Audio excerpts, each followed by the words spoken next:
September 11, 2001, the day Al-Qaeda shocked the world by destroying the World Trade Center. But how did this happen? How did a small group of terrorists manage to thwart the entire US intelligence network?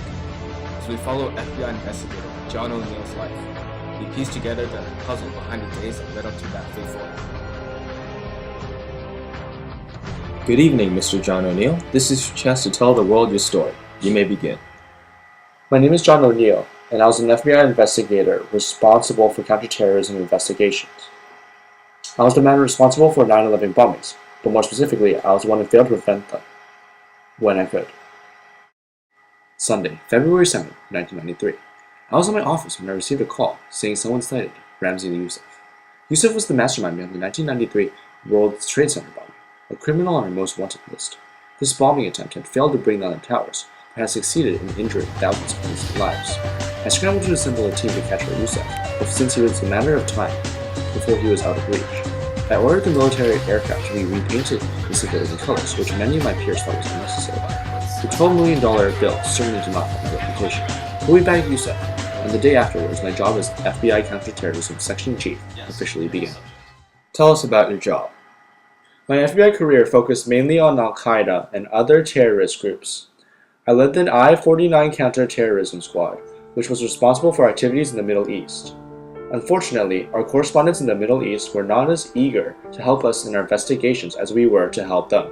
For example, on June 25, 1996, when my team was investigating the Looming Tower explosions that killed 19 Americans and wounded over 400 others, the Saudi officials hindered us by not allowing us to interview the subjects and refusing further involvement. After much pressure, we finally got the right to interview the subjects behind mirrored glass. The Saudis were mainly worried that we would taint their investigation since clerical judges could throw out evidence they didn't want to hear, most likely the evidence that the FBI uncovered. With so many obstacles in the way, we eventually gave up on the case. I see. What brought your attention to the terrorist group Al-Qaeda? I began to investigate Osama bin Laden and Al-Qaeda around 1998. At that time, Al-Qaeda was still pretty much unknown in the intelligence community, and no one really paid much attention to my investigation. However, two US embassy bombings in Dar es Salaam, Tanzania, and Nairobi, Kenya brought our attention to this relatively new terrorist group. It was also around this time that I met Ali Soufan, one of my most valuable FBI assets. Tell us more about Safan. What did he have to do with you? Let's see. Well, I was assigned to M's mom's case, and I decided to snatch him from another squad since he knew Arabic. He became my personal translator, but he did much more than that. You see, he was the one who identified Osama bin Laden as the voice and claim of responsibility of the bombing attack. That led him to lead an investigation in the direction of Al-Qaeda. I found him so useful that I had him assigned to the I-49. Well, there was another important event that pointed to Al-Qaeda. In the late 2000s, Al-Qaeda launched a suicide attack on the USS Cole and killed 17 Americans. Because of this attack, the organization established itself as a serious threat. Bin Laden released a video boasting about the bombing. I'm pleased to be put on this case. Grabbing Soufan with me, I flew over to Yemen in order to investigate. We ran into some trouble. We were held up by the Yemeni special forces since they thought we were hostile. Fortunately, I brought Soufan with me, and he helped to defuse the situation by translating for me. He even told them I was a general. So what did you find out concerning the USS Cole? As I said earlier, Osama bin Laden claimed responsibility, so we mainly look for evidence we can use to incriminate him.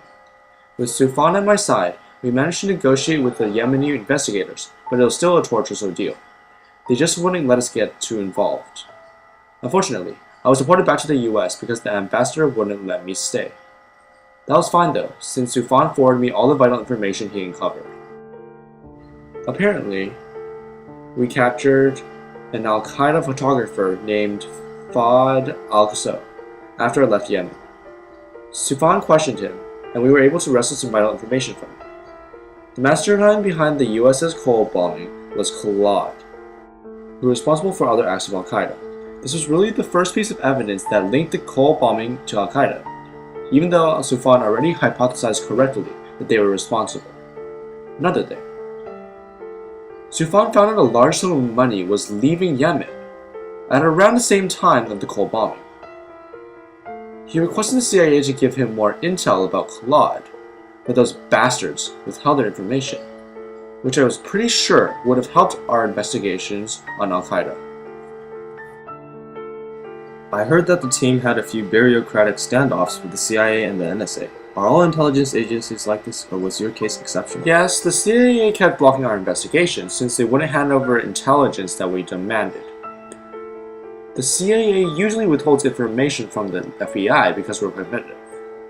However, I have a feeling that the CIA was more stringent this time, since it took a great deal more pressure to obtain intel from them.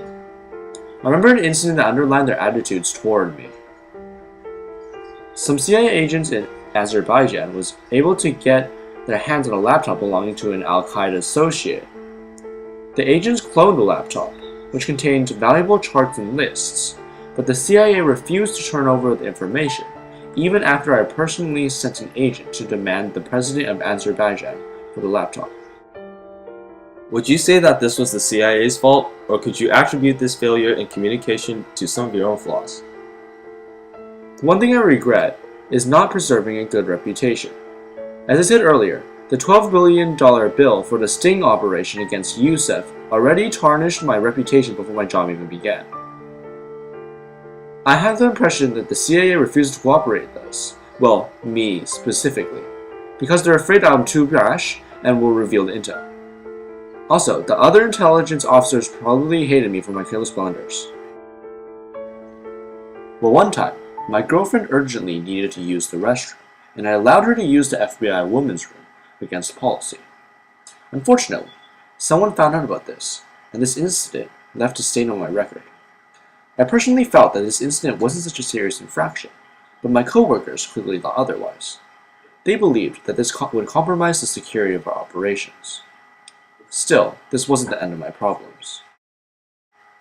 Another time, I carelessly lost a briefcase full of confidential documents at a hotel, and the FBI later found this same briefcase in another hotel. Thankfully, only a few trivial possessions were stolen. They were furious at my carelessness, and I could see that my career was at stake, but there was nothing that I could do. As a result, my reputation was tarnished, and I was seen as untrustworthy and loose-jawed. This probably led to the laptop incident. More importantly, because the CIA refused to cooperate with us, we didn't get the information that would have stopped 9/11 plot. You see, the CIA already found there were 2 Al-Qaeda members already residing in the States, but they did not give us the names and pictures. Because we did not know who to investigate and arrest, these 2 terrorists, Hamzi and Mirdar, were able to work on the 9/11 plot for over a year. Even then, the CIA refused to cooperate with us and to give us the intel until 9/11 actually happened. For that, I partially blame myself. Perhaps my character discouraged them from sharing this information with me. I can never shake the feeling that this was my fault. What if I weren't so stubborn? Maybe they would have shared. Maybe could have prevented 9/11.